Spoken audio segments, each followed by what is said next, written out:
Bem-vindos ao podcast da Sociedade Brasileira de Psicanálise de Porto Alegre.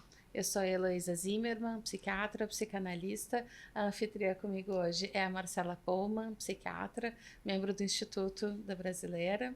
E o nosso convidado hoje é o Daniel Spritzer.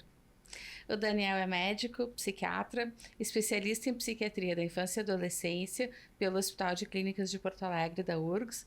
Ele é doutor em psiquiatria e ciências do comportamento pela URGS, coordena o grupo de estudos sobre adições tecnológicas, GEAT, participa do grupo de trabalho da Organização Mundial de Saúde sobre o uso problemático de jogos digitais, é autor de vários artigos científicos em psiquiatria da infância e adolescência, principalmente relacionados à área de tecnologia, como uso e dependência de telas, e mais recentemente, apostas. Além disso, é autor do livro Crianças Bem Conectadas. Bem, o nosso assunto de hoje é antigo e temido, né? Seja no glamour de cassinos internacionais ou em mesa de sinuca, clube de sinuca ou nos fundos do bulicho, as mesas de apostas sempre foram testemunha de ruínas, né? Obviamente as econômicas, financeiras, mas também as emocionais, que a gente em geral não dá tanta bola.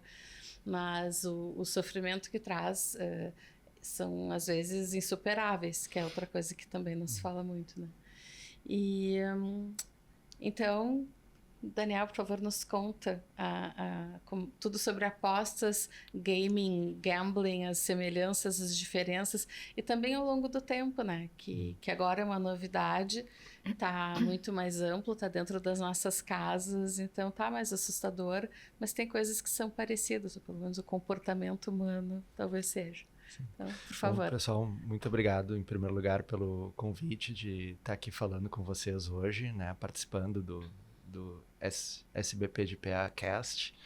É um grande prazer também trazer esse assunto, né, que é um assunto ainda mais nesse momento extremamente importante para a nossa realidade brasileira, né, onde os jogos de aposta entraram, né, sem regulamentação nenhuma, né, e a gente está agora tentando correr atrás desse prejuízo, né, identificando as consequências negativas dessa liberação, né, sem critério, principalmente para as populações mais vulneráveis, né, onde valores pequenos que se perdem já fazem muita diferença e também, claro, vulneráveis enquanto crianças e adolescentes, assim, que também estão mais em contato com com essa realidade.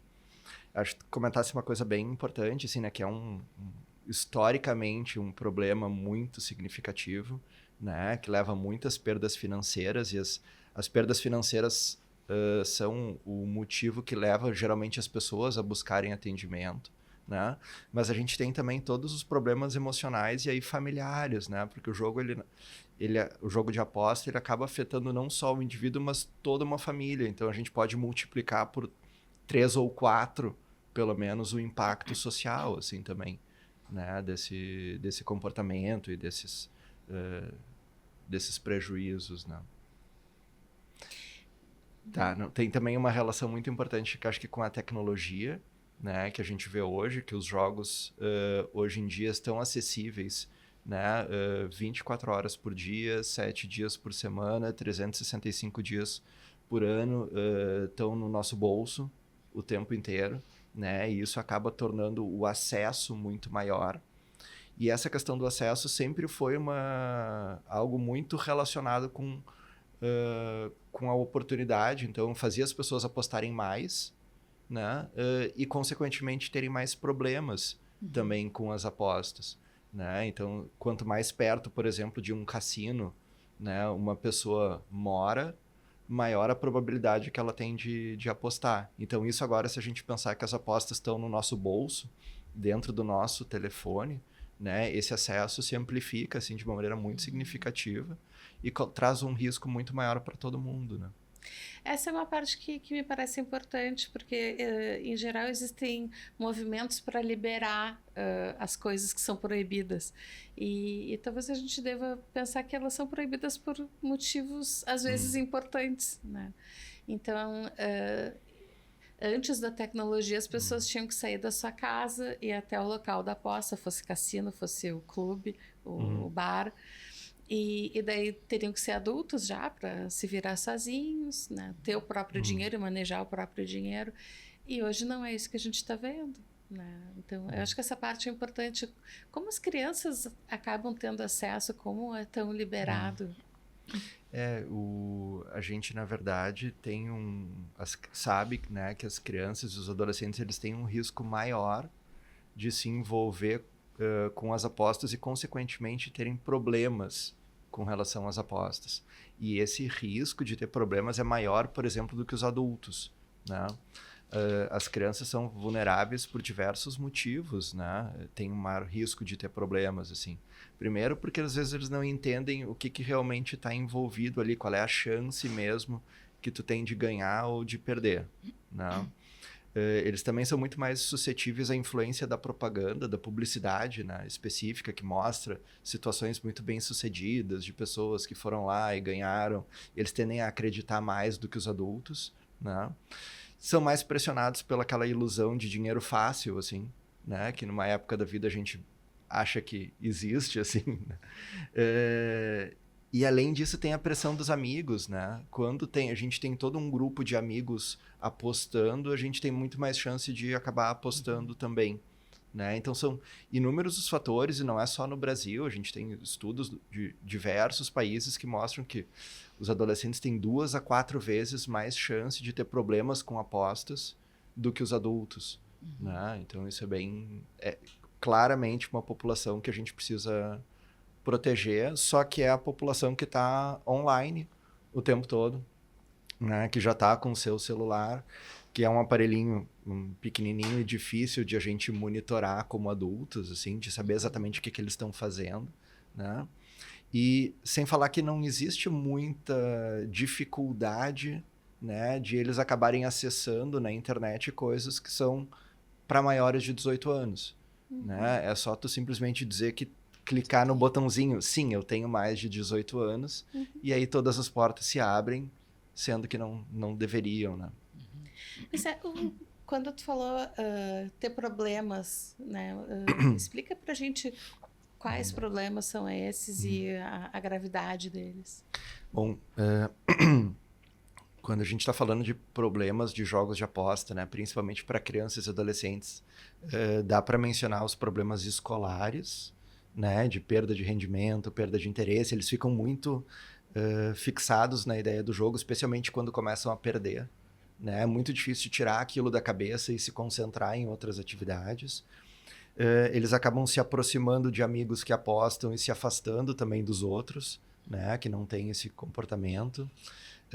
Muitas vezes eles acabam, quando começam a perder, precisando de dinheiro, né? E aí não é raro que acabem pegando dinheiro da família sem autorização, pedindo para os amigos, tirando empréstimo, enfim. E como é que esse dinheiro que eles pegam da família e eventualmente roubam da família, como é que esse dinheiro físico chega lá no telefone?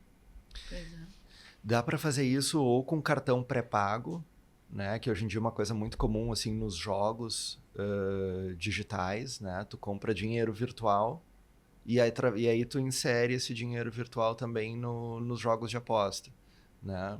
E aí a gente entra também num assunto muito interessante, né? Que é a questão dessa convergência, né? Entre jogo digital e jogo de azar, que às vezes acaba sendo, muitas vezes, o game acaba sendo a porta de entrada para as apostas, né? Por alguns mecanismos assim interessantes que a gente pode pensar e que principalmente tem a ver com essa coisa do uso do dinheiro, né? Tu pode, em alguns jogos, apostar itens que tu ganha dentro do jogo, né? As famosas skins, né? Que quando daqui a pouco não te interessam, né? Tu pode, em vez de deixar ela ali ou tentar revender, tu pode, então, tem sites que te permitem apostar essas skins. O skin, explica pra gente o que é. Claro. Skins são, na verdade, são as roupas, são itens de aparência dos personagens dentro do jogo, né? São itens assim que eles não fazem necessariamente o jogador jogar melhor, ou ter algum tipo de vantagem dentro do game, dentro do jogo, né? Mas eles mudam a aparência do jogador.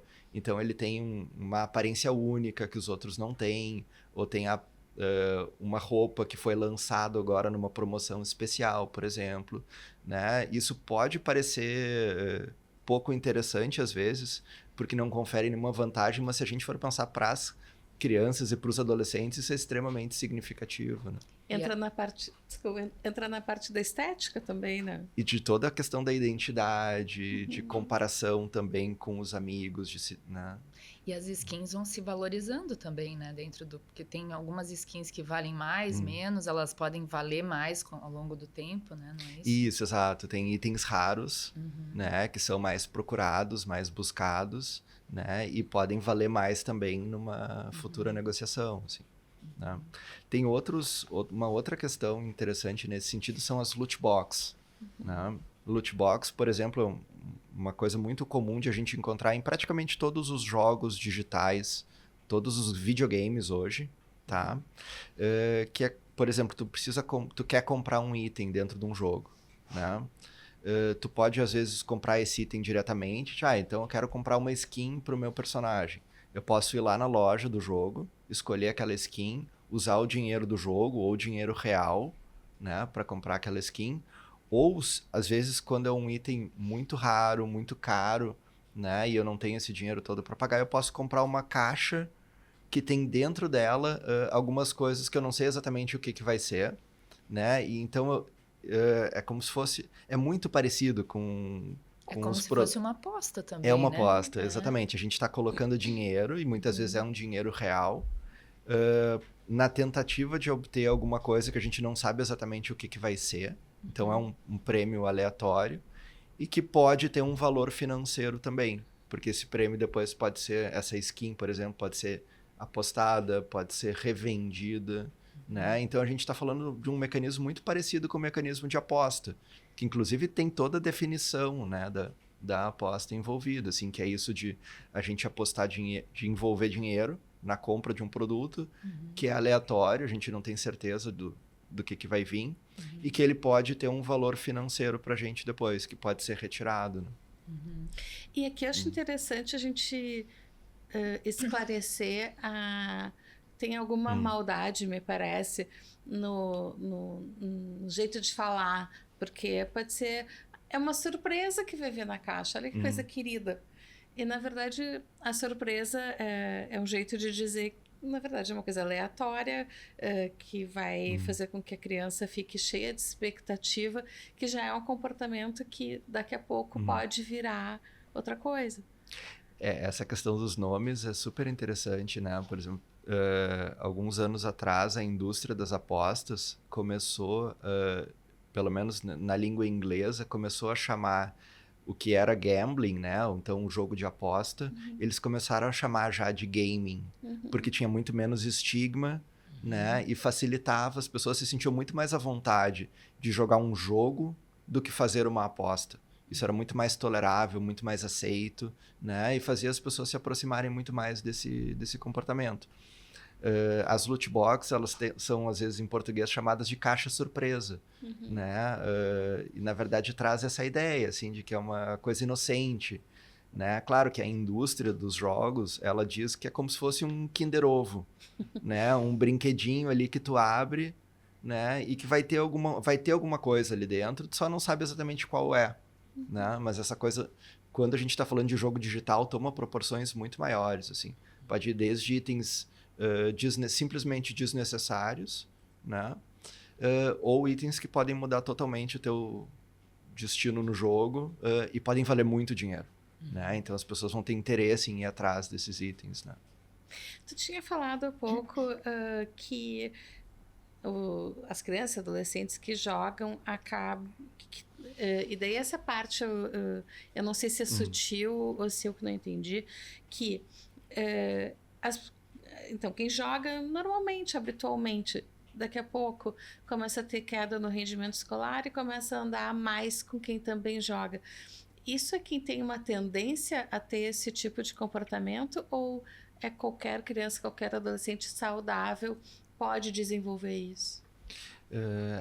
Claro, os fatores de risco, assim, né, para uso problemático de apostas, né, para apostar de maneira problemática são diversos, assim como acho que todos os comportamentos de dependência que a gente conhece, né? Então, muitos fatores de risco fazem parte, assim, dessa equação, né? Mas, por exemplo, a gente sabe que tem um risco maior, por exemplo, quando a pessoa tem um parente de primeiro grau, né, que tem problema com o uso de substâncias ou problema com apostas mesmo. Isso é bem evidenciado assim nas pesquisas científicas, né? Outra coisa que aponta para essa questão genética também são estudos com gêmeos, né? Que gêmeos que são gêmeos idênticos, né? Monozigóticos têm mais chance de ter problema com aposta do que os gêmeos quando um tem, né? Do que gêmeos, por exemplo, diferentes, gêmeos dizigóticos, né? Tem alguns fatores de personalidade que também conferem mais risco para algumas pessoas do que outras, pessoas que são muito impulsivas, que tendem a pensar pouco sobre as consequências, né, de longo prazo das ações. E isso, claro, é difícil imaginar algo... isso quando a gente está falando num contexto adolescente, né? Na verdade, acaba sendo geralmente a regra, por isso que os adolescentes eles são também um grupo de risco, né, para esse tipo de comportamento, de apostas e tantas outras experimentações, assim, que podem ser mais arriscadas, né? Especificamente em relação às apostas, assim, né, pessoas que têm mais ilusão de controle, de que acham que tem controle sobre o resultado do jogo, né, que aquilo tem muito mais a ver com habilidade do que com acaso, né, o que não é verdade. Acabam tendo muito mais risco de se envolver e continuar apostando, né? Às vezes gente que ganha muito no início, né, acaba tendo mais risco depois também de continuar apostando, né? O que é comum, né? Porque existe uma manipulação dos resultados. Existe muita manipulação nesse caso. Existe muitos jogos que te oferecem a possibilidade de jogar de maneira experimental no início. Então eles vão criando uma ideia de que jogar é fácil, né? Que jogar geralmente dá um retorno positivo. Só que isso é quando tu tá jogando no modo demonstração. Quando tu passa a colocar o teu dinheiro, tu vê que o resultado tende a ser muito mais desfavorável, assim, né?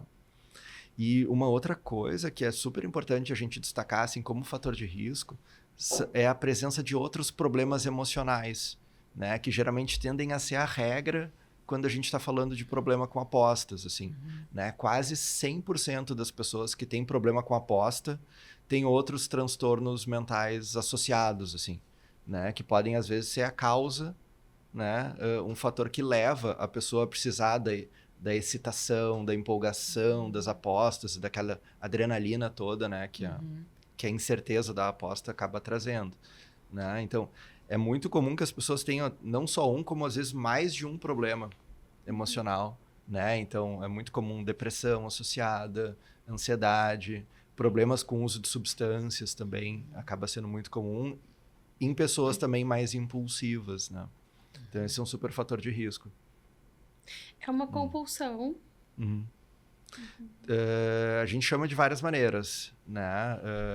Em inglês se chama de gambling disorder, né? Seria o uso problemático de jogos de aposta, né? Mas tem diversos elementos compulsivos nesse comportamento, né? O fato de a pessoa precisar aumentar, por exemplo, né, a frequência das apostas ou o valor das apostas com o passar do tempo, porque vai perdendo o efeito satisfatório, aquele efeito de prazer que a pessoa tinha. Tem gente que joga, aposta, né, perde e se contenta com aquilo, aceita aquela perda, né, e vai para casa sabendo que era uma coisa controlada, já pré-definida, que ela ia apostar aquele tipo de valor, aquela quantia, né? E fazia parte do entretenimento dela naquela noite, né? Tem gente que aposta, perde e no dia seguinte aposta mais para tentar recuperar aquele dinheiro que ela perdeu no dia anterior. E isso é um super fator de risco para continuar apostando de maneira problemática. Então, talvez a gente deva deixar alguns alertas, né? Então, a preocupação com a saúde mental dos adolescentes e das crianças é básica. Então, qualquer fragilidade vai deixar esse grupo que já é vulnerável mais vulnerável ainda. Exatamente. Tá. E a parte do... ok, hoje eu joguei e fui embora e tá tudo bem, dormi. A ideia de que a preocupação não acabou ali é importante, né? De que talvez, eu não sei bem como se fazer um monitoramento, porque também não vai ficar cutucando e perguntando, tu quer jogar, tu já jogou? Mas como é que se faz isso, assim, como é que se cuida dessa população? Bom, então assim, a gente chama, por exemplo, de jogo controlado, né? Embora seja um conceito muito questionável, né? Mas aquele jogo, aquelas apostas onde a pessoa, por exemplo, determina o valor, previamente o valor que ela vai apostar, né?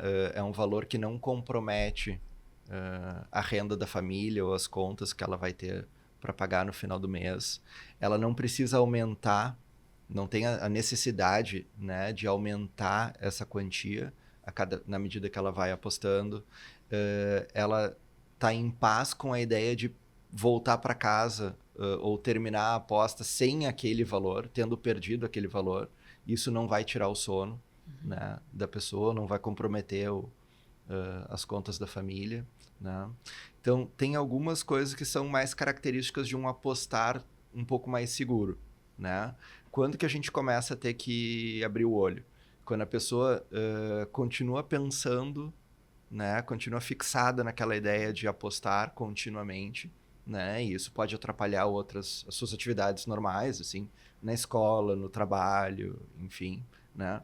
Quando ela precisa começar a aumentar a quantidade que ela está apostando, né? Quando ela precisa voltar no dia seguinte, quando ela aposta de novo para tentar recuperar o dinheiro que ela perdeu no dia anterior. Quando começa a mentir para as outras pessoas sobre o envolvimento que ela tem com as apostas. Tipo, não, eu não jogo muito, né? Não, faz um mês que eu não jogo, que eu não aposto, né? E as pessoas estão vendo ali que não é verdade. Quando começa a... Bom, essas mentiras incluem mentira para os terapeutas também, né? E às vezes a gente não tem muita ideia do que está acontecendo.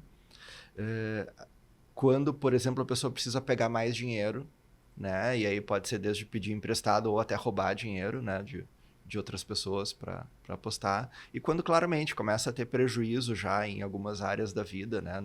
Nos estudos, no trabalho, nos relacionamentos, em função disso. Acho que esses são os sinais de alerta mais claros, né? E como é que funciona porque tem crianças, adolescentes que ficam muitas horas por dia jogando. E qual é a diferença, então, assim, entre gaming e gambling, né? Eu anotei aqui, bet, aposta, gambling, é tudo a mesma coisa? Não? Não, ótima questão. Gaming, né, os jogos de videogame, os jogos digitais, são jogos, assim, que têm como objetivo principal o entretenimento, que envolvem principalmente a habilidade, né, do jogador, e isso é o que conta para ele conseguir se desenvolver dentro do jogo, né? Pode até envolver algum aspecto financeiro, mas às vezes é mais uma compra de itens do que uma aposta, né? Tá, deixa eu te interromper para fazer lembrei de uma situação muito cômica. Há uns anos atrás, eu fui numa festa infantil, num fliperama, e tinha aqueles brinquedões com piscina de bolinha e tal. E as crianças ganhavam ficha para jogar o que quisessem. E não era nem ficha, já era um cartão, assim, que tinha, sei lá, X vezes. E eu fui, fiquei com os adultos e daqui a pouco uma turma sumiu e passou um tempão e daqui a pouco a turma voltou meio rindo, assim, tu já usou o teu cartão e tal? E eu, não, então dá pra mim.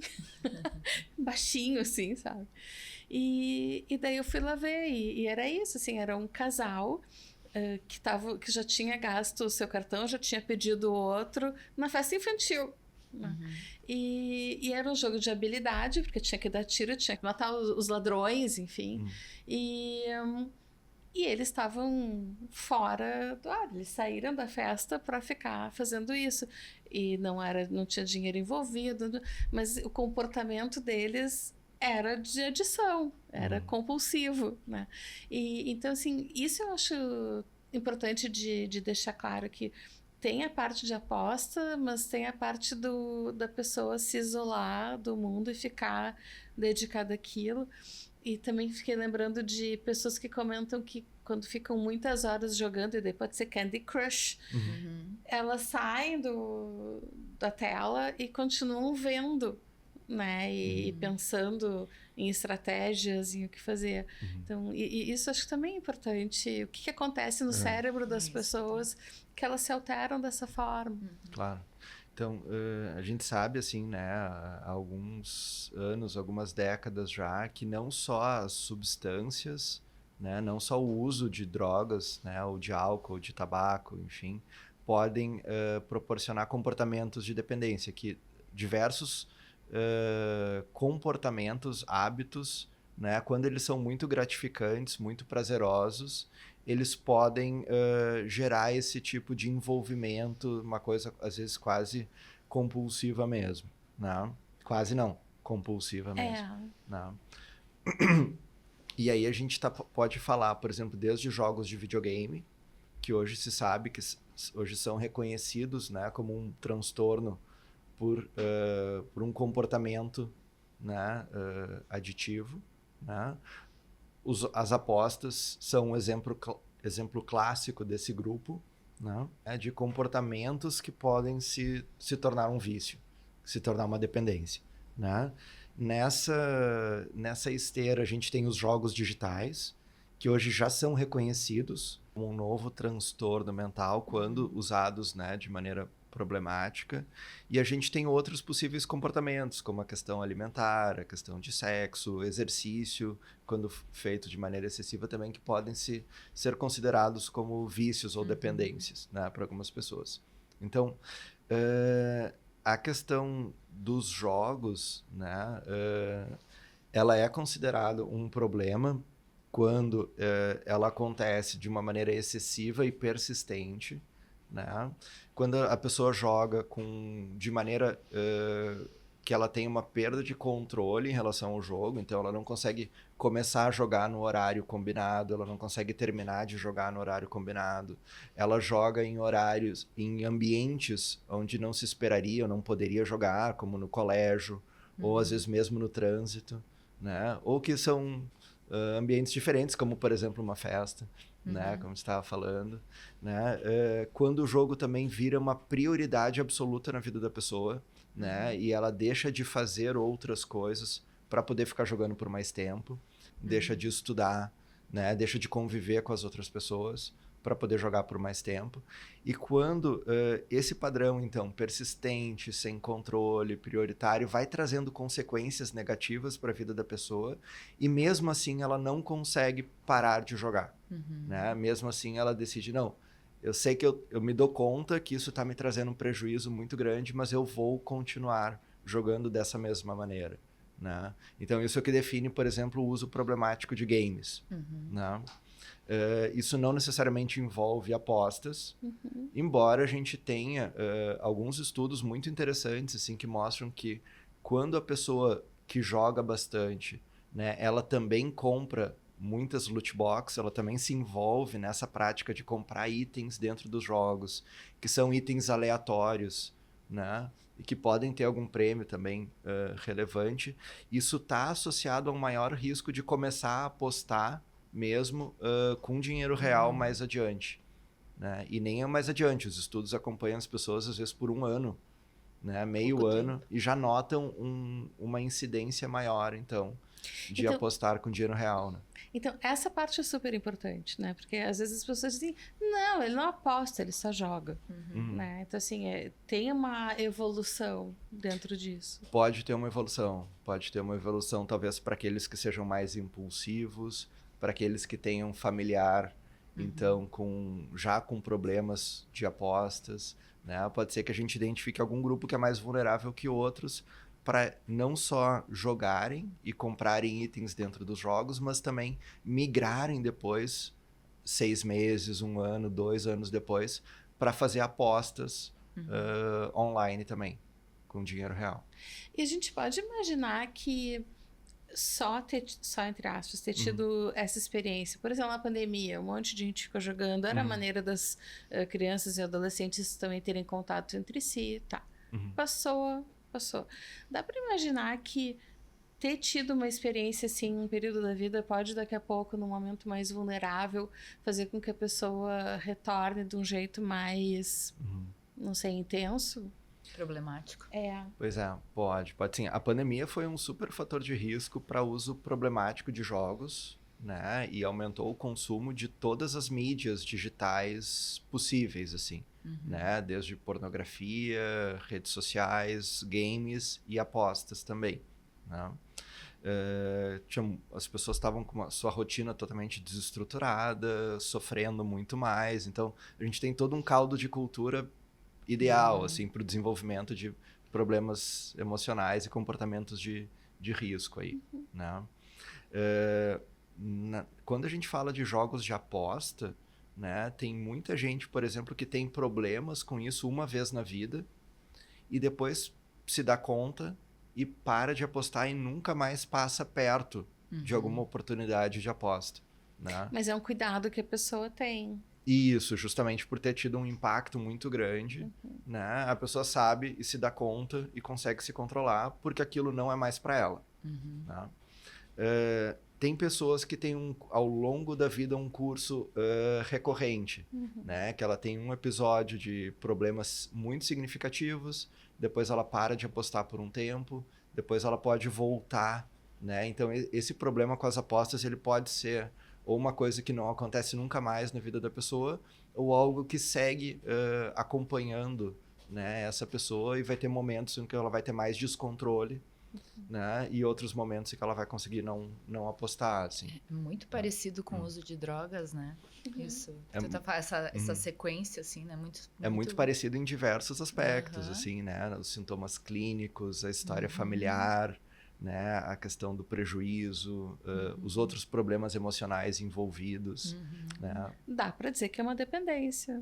Sim, com certeza é uma dependência comportamental, que a gente chama, não é uma dependência por uso de substâncias, não tem uma substância envolvida, mas o comportamento, né, de apostar, de jogar videogame, de ver pornografia, ele ativa no cérebro o mesmo sistema que é ativado pelo uso de substâncias quando ele acontece.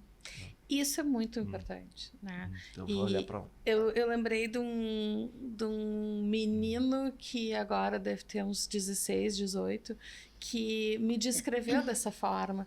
Eu não vou lembrar do nome dos jogos, mas assim, quando eu jogava, acho que era Fortnite. Quando jogava Fortnite, dava uma coisa na cabeça. Quando joga, me esqueci, o outro dá uma coisa a mais. E quando faz aposta, é uma coisa enorme na cabeça, né? Assim, então, diz pra gente quais são as reações físicas que a pessoa sente, né? Porque não é uma corrida, não é uso de substância, mas o que acontece dentro da cabeça é parecido. É parecido porque envolve o mesmo sistema de gratificação, né? Tem um sistema que a gente chama de sistema de recompensa cerebral, né? Que ele é ativado quando as pessoas fazem atividades muito envolventes, muito empolgantes, né? Muito excitantes e especialmente que geram prazer, né? Esse prazer vai estimular, então, o sistema de recompensa e a gente sabe que quando isso é estimulado de maneira muito intensa, que é o que acontece, na verdade, com os jogos digitais, por exemplo, também, que é o que acontece com as apostas e com o uso de substâncias, esse sistema pode ser hiperestimulado, né? E a pessoa fica com vontade de repetir cada vez mais aquele comportamento de tão gratificante que ele foi, né? E aí isso começa a causar também modificações cerebrais. Então a pessoa vai precisando cada vez mais jogar por mais tempo, apostar cada vez mais dinheiro, assistir cada vez mais vídeos pornográficos ou usar cada vez mais substâncias, porque isso também vai perdendo o efeito positivo, o efeito de prazer que a pessoa tinha no início, né? Então aí a gente gera todo um ciclo que vai se perpetuando e que constitui os comportamentos de dependência. Uma coisa que eu acho super interessante, assustadoramente interessante, é a velocidade, né? Não é mais só entre aspas, assistir pornografia durante muito tempo, é assistir na velocidade 1,25, 1,5, e os jogos também são muito rápidos, é muita informação, né? Quem não está habituado, e talvez por ser velho, a gente fica zonzo de ver aquilo. É muito rápido. Isso foi uma coisa que os jogos digitais, por exemplo, aprenderam com os jogos de aposta, né? Por exemplo, pega o bingo, né? Tu pode jogar bingo com uma cartela, né? E feijões. E feijões, e uma pessoa contando os números, né? Sorteando os números. Isso vai te dar um tipo de excitação, de energia, de gratificação. Se tu aumenta o número de cartelas, né, tu aumenta a velocidade com que acontece a aposta ali, né, tu ter a cartela, o sorteio dos números e a recompensa, que é tu ter ou não ter ali os números na tua cartela, aumenta o envolvimento das pessoas. Elas ficam mais empolgadas quando estão jogando bingo, né? E se tu quando tu passa, na verdade, para o bingo eletrônico, que tu consegue controlar 100 cartelas ao mesmo tempo, né? Tu aumenta muito mais a velocidade entre uma partida e outra, porque tu controla isso, né? Isso aumenta muito mais a chance de ter problemas também com esse tipo de comportamento. Então, a mesma coisa a gente vê nos jogos digitais, que eles são hoje muito mais aditivos, viciantes, né, do que eles eram há alguns anos atrás, porque eles estão muito mais rápidos. E a gente tem muitos camadas de gratificação ali dentro do próprio jogo. Antes, quando a gente jogava Atari, né, que a gente estava comentando, tinha uma coisa que tu tinha que fazer em cada momento. Hoje em dia, os jogos te oferecem diversas atividades que tu tem que fazer, né? Então, tu sempre está sendo gratificado por alguma delas, né? E isso acontece, claro, de maneira muito rápida, então, muito maior a chance de a pessoa ficar assim, envolvida de uma maneira mais intensa e problemática, né? Deixa eu mudar, parece que eu estou mudando de assunto, mudando de lado. Porque, sim, o Atari era muito mais fácil, exigia muito menos e a gente já gostava. O que eu noto agora é que a participação da pessoa é muito maior. A gama de tomada de decisão é enorme. Que arma eu vou usar, por que caminho do mapa eu vou ir. E a habilidade dos controles. Então, assim, tem uma parte que também desenvolve raciocínio, tomada de decisão, estratégia e a parte de coordenação motora também. Não vou me lembrar, óbvio, mas já ouvi falar de estudo que diz que médicos que vão fazer endoscopia ou robótica, que operaram na infância jogos complicados, têm um desempenho melhor. Então, como é que funciona? Porque tem a parte boa também, não dá para tirar totalmente. Com certeza. A gente está falando aqui de uso problemático de jogos, mas isso, por exemplo, é uma condição que afeta 2%, 3% da população, né? Só que a gente sabe que 60% das crianças e adolescentes jogam, às vezes 75% dos adultos jogam jogos digitais, e são dados até brasileiros, né? Então, jogar é um fenômeno e jogar de maneira problemática é outro fenômeno, né? Bem menos comum, né? E restrito a uma minoria das pessoas que jogam, né? A grande maioria vai poder usufruir, né, de uma atividade de entretenimento muito interessante que traz diversos benefícios, né? Então, ajuda na coordenação motora, às vezes ajuda na questão de foco atencional e de orientação espacial, está relacionado a melhor capacidade de solução de problemas, né? Às vezes até melhor desempenho escolar, quando moderado, né? Quando se joga de maneira moderada. Então, tem uma série de benefícios que o jogar traz para as pessoas, né? E os jogos, então, são uma super ferramenta de aprendizado e estão sendo utilizados cada vez mais até em tratamentos de saúde, né? A gente vê cada vez mais jogos digitais sendo desenvolvidos e oferecidos para as pessoas para melhorar às vezes, quadros depressivos, quadros de ansiedade, para diminuir a dor, por exemplo, pós-cirúrgica em algumas situações. Né? Então, talvez a gente tenha, no futuro, possibilidade de prescrever jogos, ao invés de prescrever muitas medicações que a gente prescreve hoje em dia. Isso é extremamente interessante. Mas dá uma ideia do potencial dessa ferramenta.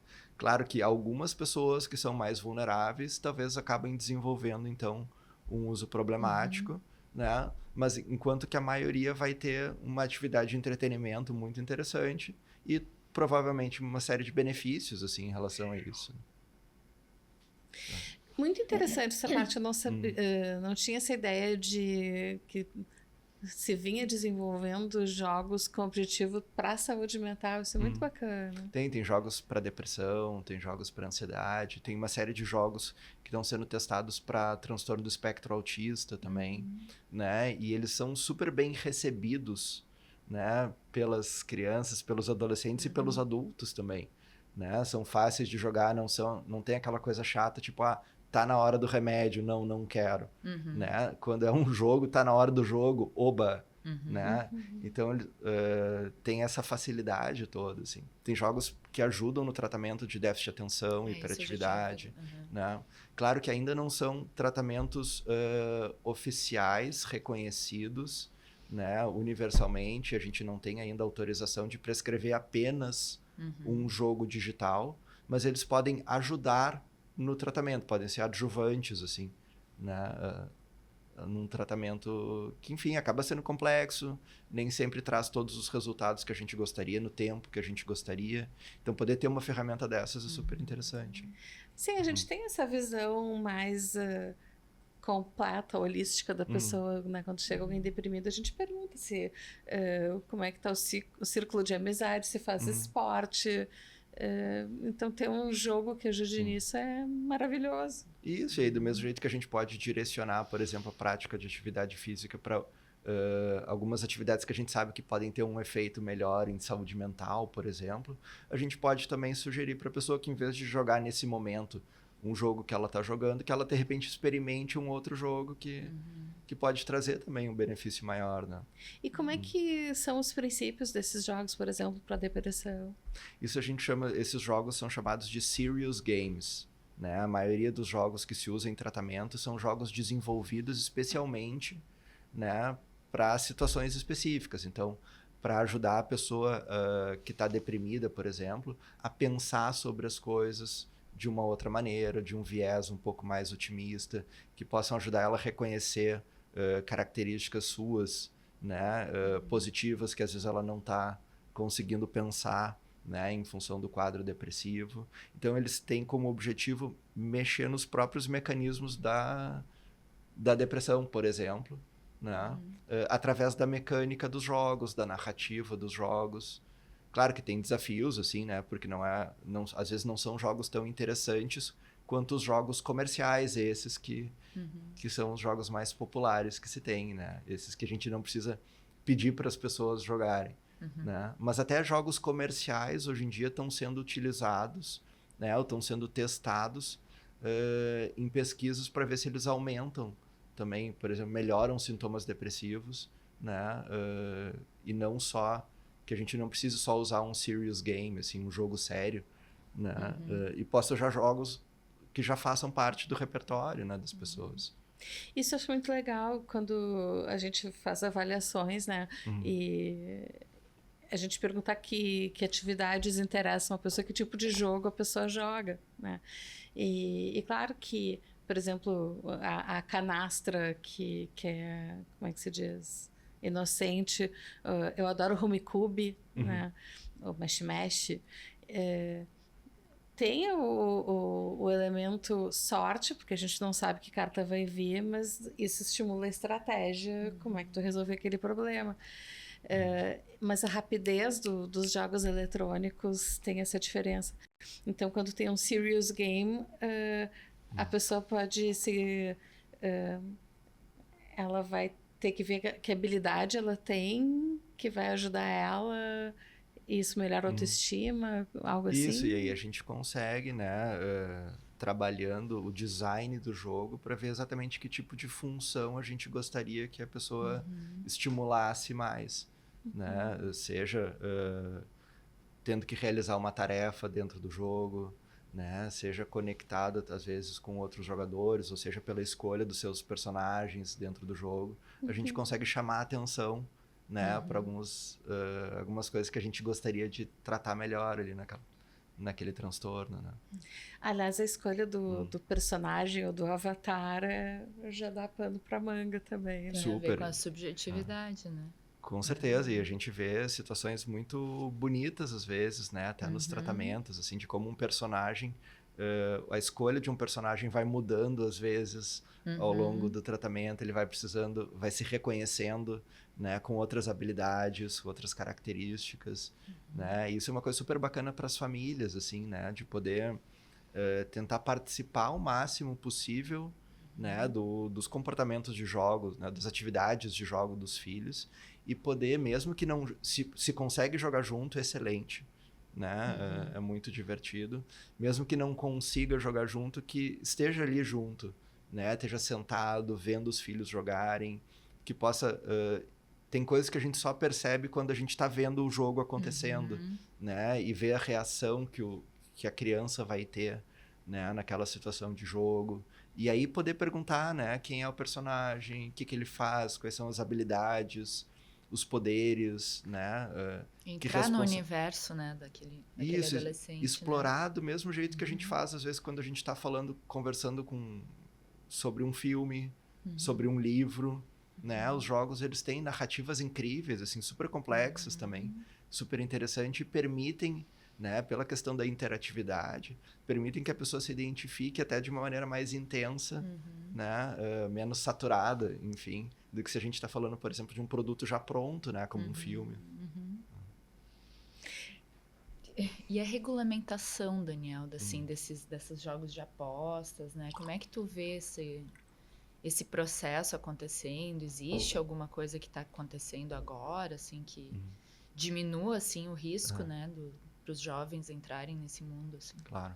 Bom, os jogos de aposta no Brasil, eles sempre tiveram presentes, né?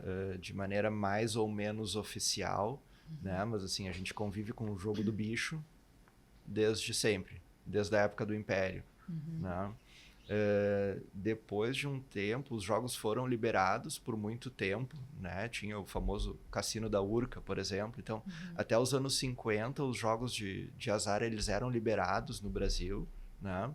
A partir daí, só era possível a pessoa apostar ou em loteria esportiva ou em loteria geral, né? Então, de maneira geral, loteria e corrida de cavalo em ambientes bem específicos, né?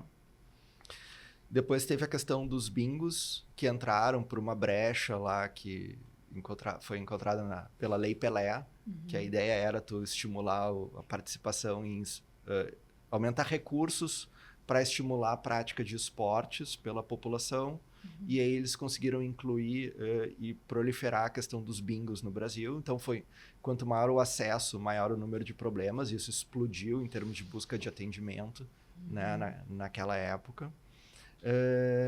Depois entrou nessa mesma esteira a questão do pôquer, né? Porque a legislação brasileira ela considerava até então, né? Ou talvez ainda considere que jogo de aposta é aquele jogo onde 100% do resultado é determinado pelo acaso, onde não existe papel nenhum para habilidade.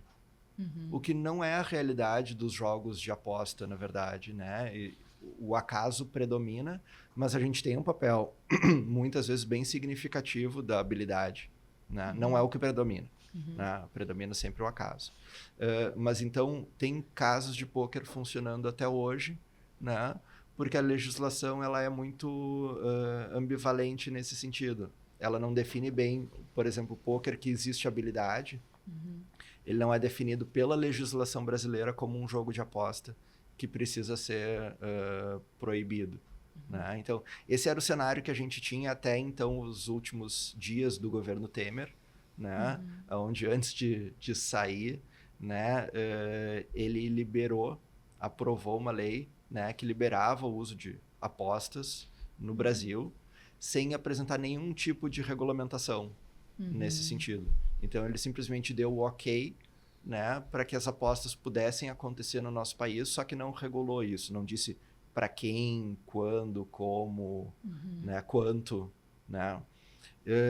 E isso também nos anos seguintes acabou não acontecendo, né? Então, não se fez nada a respeito em termos de regulamentação nos anos seguintes, e as empresas, as indústrias de jogos de azar foram vindo para o Brasil, não se estabelecendo aqui, mas oferecendo para a população brasileira, desde outros países, esses produtos todos sem cobrar impostos, sem a gente ficar com nenhum tipo de imposto, e muito menos sem planejar o que a gente ia poder oferecer em troca, em termos de atendimento, né, de proteção, de prevenção para essa população que começa a apostar, né, porque as apostas estão aí. Então, agora que a gente está vendo, né, todo um movimento de regulamentação, as empresas elas têm que ter sede, tem que ter uma sede no Brasil e poder responder legalmente por isso, né, poder garantir que os produtos são ofertados apenas para pessoas maiores de 18 anos e não para qualquer um que tivesse interesse de apostar, como era o caso antes,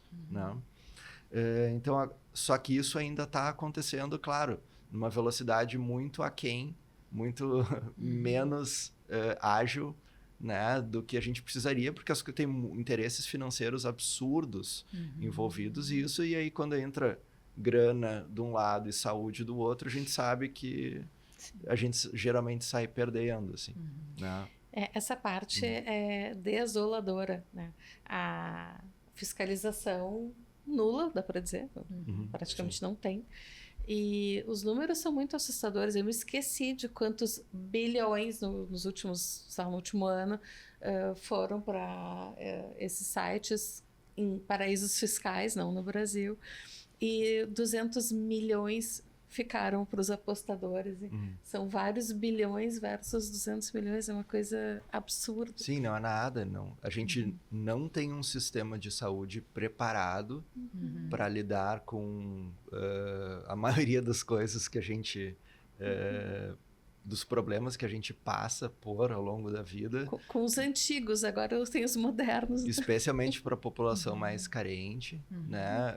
Já é super difícil oferecer tratamento para todo mundo que precisa quando tem problemas com o uso de substâncias.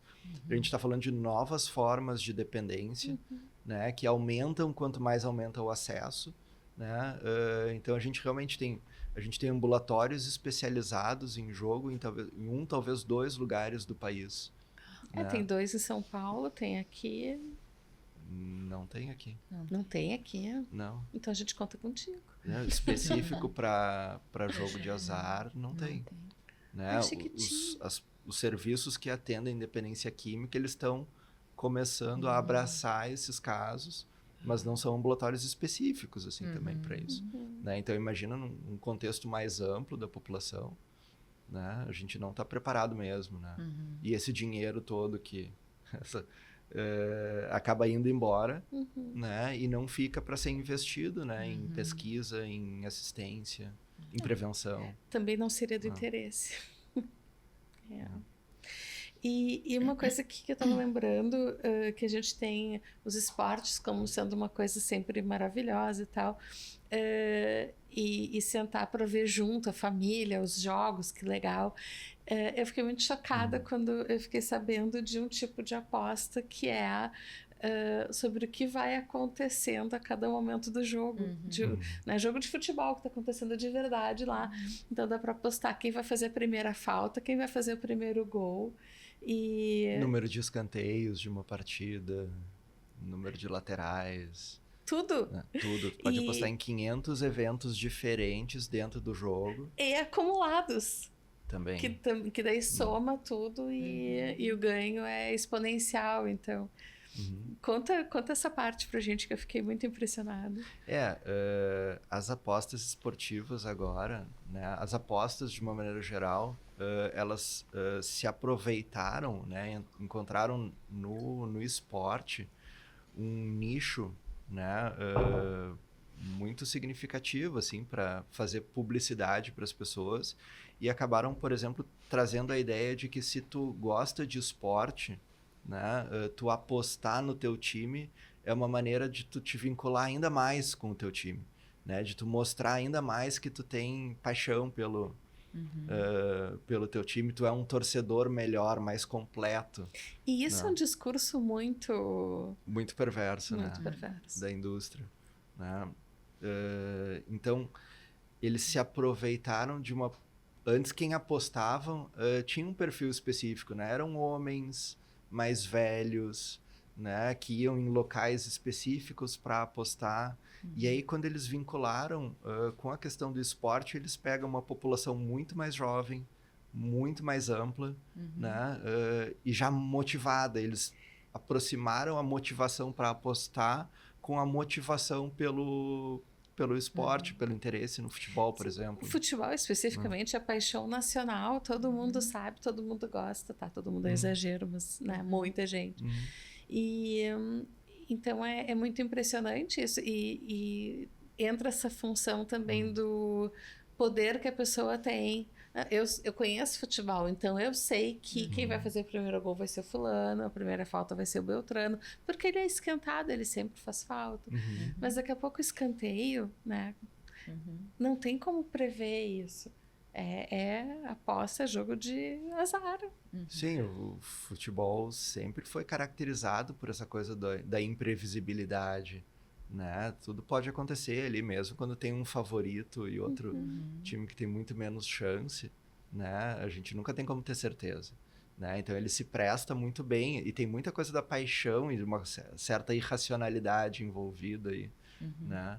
Que faz a pessoa também misturar, juntar com a questão das apostas e ter essa ilusão de controle, né? Ilusão de conhecimento melhor do que o conhecimento dos outros, né? Ainda mais adolescentes, assim, né? Eles são muito mais suscetíveis a isso, né?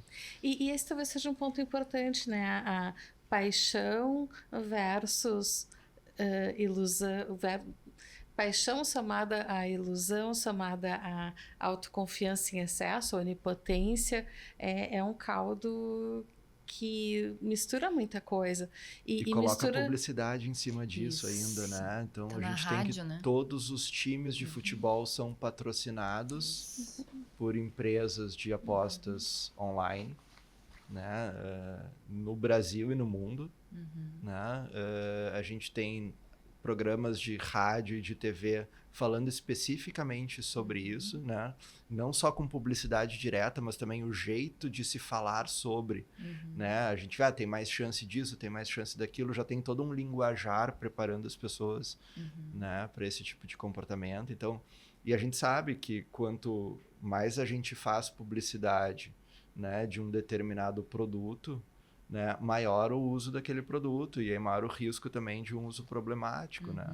Então, quando, por exemplo, se diminuiu a publicidade em relação a bebidas alcoólicas, né, diminuiu muito o consumo por adolescentes. Né? E cigarro. A mesma coisa com o cigarro, que no Brasil foi um super caso de sucesso. Né? Só que agora, com a questão das apostas, a publicidade está em tudo que é lugar, né? Em todos os horários possíveis, na televisão, na internet, que é muito mais difícil de regular. O nome dos 2 maiores campeonatos de futebol do Brasil tem o nome da aposta. De uma empresa de apostas, né? Então, eu fico perplexo. Isso é especialmente complicado porque o público que assiste é um público muito jovem, né? O esporte sempre foi uma maneira de proteger as crianças e os adolescentes, por exemplo, de comportamentos de risco, de uso de substâncias, né? E agora talvez e agora talvez a gente esteja vendo o contrário acontecer, né? Quando tu vai assistir uma partida de futebol, tu tá vendo, tá sendo inundado, assim, né? De publicidade, de aposta. É um caldo de cultura, né? E como falando de famílias, daí todo mundo está acostumado a estar com o telefone sempre na mão. Não é sempre que as pessoas se dão conta que o que está sendo usado na hora do futebol é a aposta. É um comportamento, sim, autodestrutivo também. Não, e as pessoas vinculam uma coisa com a outra, né? Então, assim, o futebol que já tem um grau de incerteza, imprevisibilidade, também de interesse, de atração, de prazer, fica mais estimulante ainda, né? Assim como qualquer jogo, quando se envolve uma aposta nesse comportamento, né? Então, só que o pessoal não está apostando só quando está vendo futebol. Embora futebol passe agora todos os dias e não só quarta e domingo, que nem era antes, justamente para poder dar a oportunidade das pessoas apostarem mais. Né? Não tinha feito essa conexão. Provavelmente é por isso. Né? Sim, se o dono do campeonato... Poxa. Né? Então, tu dilui para fazer esse jogo e as apostas chegarem nas pessoas por mais tempo, né? E só que os adolescentes estão apostando dentro da sala de aula, assim, também, né? Com seu próprio celular. Estão não só jogando games, mas principalmente estão apostando juntos, né? E como é que é a tua posição sobre isso, telefone na sala de aula? Porque tem lugares no mundo onde tem até uma caixinha do lado da porta que tem que deixar o telefone ali. Tu acha que deveria se usar uma política para não deixar usar? Esse assunto é super interessante, né? Tem uns pontos de vista muito legais e às vezes diferentes, assim, né? Tem vários estudos que mostram que o celular, quando ele está no bolso, né, ou quando ele está na mochila, ele já tem um efeito de distração, né, na criança, do que se ele está, por exemplo, num lugar específico mais afastado da criança, Inacessível. ou mesmo numa outra sala de aula. Né? Tem várias pesquisas que mostram que isso realmente acaba distraindo mais, tirando foco, né, ou chamando atenção para outras coisas que não aquilo que precisa acontecer na sala de aula, assim, né? Então, acho que faz sentido a gente ter uma regulamentação melhor sobre isso, né? Porque senão fica cada escola tendo que desenvolver a sua... Claro que eu acho que as escolas têm que ter liberdade de poder fazer as adaptações que julgarem necessárias, assim, mas ficaria muito mais fácil para todo mundo se a gente tivesse uma padronização, assim, uma lei nacional, né, que pudesse ser implementada pensando na qualificação dos estudos, né, na melhor capacidade dos alunos de poderem se concentrar melhor em sala de aula. Com isso eu não estou dizendo assim, que eu sou contra o uso de tecnologia nas escolas, bem pelo contrário, acho que ela é muito importante quando bem utilizada. A gente está falando especificamente daquele uso que não tem a ver, né, com a matéria que está se trabalhando em sala de aula, um uso que não está instrumentalizado, né, por parte da escola, não está sendo utilizado ali pelos professores com um fim pedagógico. Né? Então, nesse sentido, né, facilita muito e os alunos se sentem também mais aliviados, né, quando eles estão sem aquela pressão, sem aquela concorrência para sua atenção, assim, né, do telefone que está no próprio bolso, né. Às vezes é meio careta dizer isso, mas enfim, a gente precisa cuidar, né, das crianças e esse é um dilema que eu acho que é interessante, né, para a gente ter uma abordagem mais protetora, né, às vezes a gente acaba também parecendo que está privando alguém de alguma liberdade essencial, assim. Mas se a gente for pensar em termos de educação e do que precisa acontecer naquele momento, né, acho que a gente identifica bem o que é prioritário. Sim, né? Eu adoro a tecnologia e eu uso muito o telefone para aprender. Mas claro que entra e é um exercício importante o desligar as notificações. Como é que a gente vai exigir de crianças e adolescentes que eles consigam ter esse tipo de, sei lá, como é que pode dizer? Maturidade talvez, e força, né? Se pra gente que é adulto, que cresceu sem isso, já é difícil. Muito. Né? Então, acho que nas escolas, e claro, tem escolas que conseguem ter computador próprio, que daí não entram as mensagens pessoais, mas é uma exceção da exceção, né? E o Brasil é um país muito diverso, né, socioeconomicamente. Então, às vezes tem escolas que precisam que os alunos tenham os seus telefones para poder realizar determinadas atividades, né? Tem alunos que têm necessidades especiais e aí a tecnologia ajuda muito também, né, nesses processos pedagógicos, assim, de alguns casos específicos, né? Então é muito difícil, eu acho, que de a gente ter esse parâmetro, libera ou não libera, mas acho que faz sentido a gente pensar numa estratégia mais ampla, assim, né? Mais unificada e tal. Então, deixemos claro, a gente é super a favor da tecnologia. Com certeza. A gente é cuidadoso só em relação a coisas que possam trazer risco. E a gente está falando, assim, de uma tendência, né, na indústria tecnológica, mais ainda, né, de desenvolver produtos muito rápido, né, liberar esses produtos para uso das crianças e dos adolescentes de maneira também muito rápida, onde a gente não tem tempo de avaliar as consequências negativas a longo prazo, né? Eu gosto de fazer, às vezes, a comparação com o uso de medicação, por exemplo, né? Por uma medicação ser liberada para uso em adultos, são muitos anos aí de pesquisa, né? A gente tem que ter comprovação da segurança, né? Quando a gente está falando desses produtos digitais, a gente não trabalha com esse mesmo modelo, né? Os produtos são desenvolvidos muito rápido, são liberados para todo mundo poder usar, e depois a gente vai correr atrás do prejuízo, tentar entender qual foi a complicação que aconteceu, e aí quando já é tarde, né? E aí aquele jogo alguns anos depois nem existe mais, já trocou por vários outros, então não tem muito como trabalhar nesse sentido de responsabilização, né? Então a gente está falando de proteção de uma população mais vulnerável, acho que faz sentido. Eu estava pensando que quando vem um remédio novo, então primeiro o órgão que regula nos Estados Unidos é super severo, da Europa é super severo, às vezes eles batem boca, e os jogos chegam aqui assim, não precisa ir até a farmácia comprar, ele brota dentro de casa.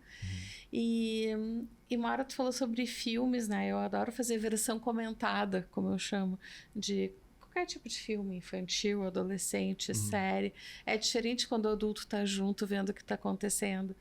E essa parte de jogos é muito complicada porque os adultos não dominam, não se dão conta das coisas e não têm paciência também, né? Então fica mais desprotegido. Sempre que a gente... Qualquer coisa que a gente não entenda muito bem, tem, né, resistência. Gera uma resistência, gera um afastamento, né?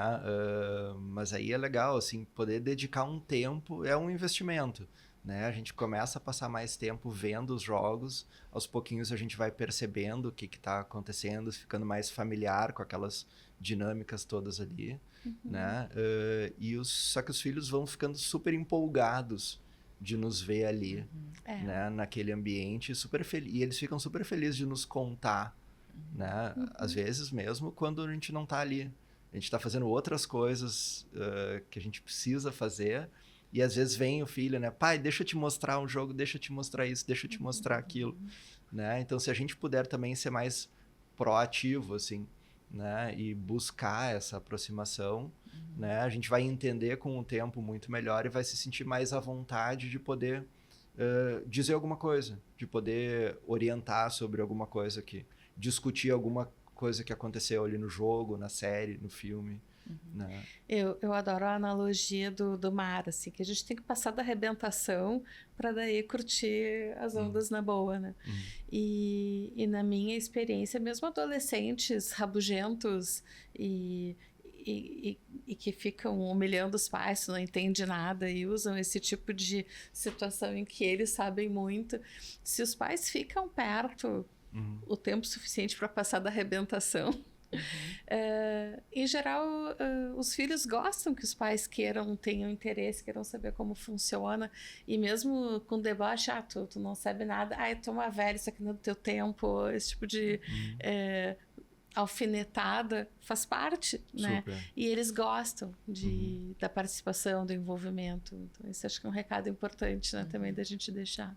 É isso para diversos níveis de envolvimento com o jogo, assim, isso vale para quem joga ocasionalmente, né, de maneira segura, que aproveita os benefícios dos jogos, e vale também para quando a situação realmente também está mais intensa, trazendo consequências negativas, vale quando a gente está pensando numa situação de consultório também, né, quanto mais a gente se envolve naquilo que é aquilo que a pessoa mais gosta de fazer às vezes na vida, né? Acho que mais a gente reforça essa conexão, vínculo, e tem mais chance de ter um tratamento bem sucedido, né? Sim. Muito bem, estamos chegando ao final desse episódio. Daniel, que coisas a gente não te perguntou que são importantes de destacar? Putz. Tá tudo dominado. Não, acho que a gente falou de várias questões, acho que a gente conseguiu fazer algumas diferenciações muito importantes, né, entre o que são jogos digitais, o que é o jogar de maneira saudável, e quando que esse jogar passa a trazer problemas para as pessoas, né? Falamos sobre o apostar também recreacional e os sinais de alerta, né, que acho que a gente tem que chamar a atenção, né, para esse comportamento. Falamos sobre a integração dessas duas atividades, né, essa convergência entre essas duas indústrias multibilionárias aí que estão se aproveitando cada vez mais uma dos elementos da outra para tornar os seus produtos cada vez mais envolventes, assim, né, e dos riscos que isso traz, assim. Acho que da necessidade também de a gente proteger especialmente os mais vulneráveis, né? Acho que uma coisa que a gente esqueceu de falar é que é tudo muito barato, né? Que 50 centavos já dá para fazer aposta. Então, as indústrias ficam bilionárias pela quantidade de apostas que são feitas, e que o acesso, então, é muito fácil, são centavos, às vezes. E ficam... tem estudos que mostram também que as empresas ganham mais não só pelos apostadores regulares ou pelos jogadores que compram alguns itens dentro do jogo, mas sim por alguns deles que são realmente os jogadores problemáticos, os apostadores problemáticos, que gastam muito mais do que todos os outros juntos, assim. Então, realmente, a gente está falando de uma exploração de pessoas doentes, né? De pessoas que não estão conseguindo controlar esse tipo de comportamento, precisam de ajuda, precisam de tratamento, né? E as indústrias estão se aproveitando para ganhar dinheiro justamente em cima deles, né? Outra parte importante que acho que a gente tem que colocar é que não é só uma coisa de angústia ou leve. Tem pessoas que tentam suicídio e que se matam por causa das dívidas, por causa da vergonha, por causa do prejuízo que trazem para as famílias, de novo, não só financeiro, né? Então, ainda que seja uma porcentagem aparentemente pequena, porque 2% da população não parece ser muito, é muito, e a consequência é muito grave, né? Acho que dá pra gente fazer uma analogia, por exemplo, assim, né, de que as pessoas, por exemplo, numa tarde, não conseguem beber o salário do mês, não conseguem fumar o salário do mês. Perfeito. Mas elas conseguem apostar o salário do ano inteiro e perder o salário do ano inteiro em poucas horas, assim, né? Perfeito. Então a tragédia que isso significa, né, que isso representa para a pessoa e para toda a família, né, é muito grande, coloca essa pessoa numa situação de desespero, que aumenta muito o risco de... isso é muito comprovado na literatura científica, né? Aumenta o número de tentativas de suicídio e aumenta o número de suicídios realizados, né? De maneira muito mais significativa do que na população que não aposta. E isso vai gerar problema para gerações a seguir, né? Com certeza. Sim. Muito bem, muito obrigada, Daniel. Legal. Obrigada, Marcela. Obrigada a todos que nos acompanharam até aqui. Em breve teremos mais um episódio do SBPDPA Cast, levando a psicanálise para fora dos consultórios. Então, até lá.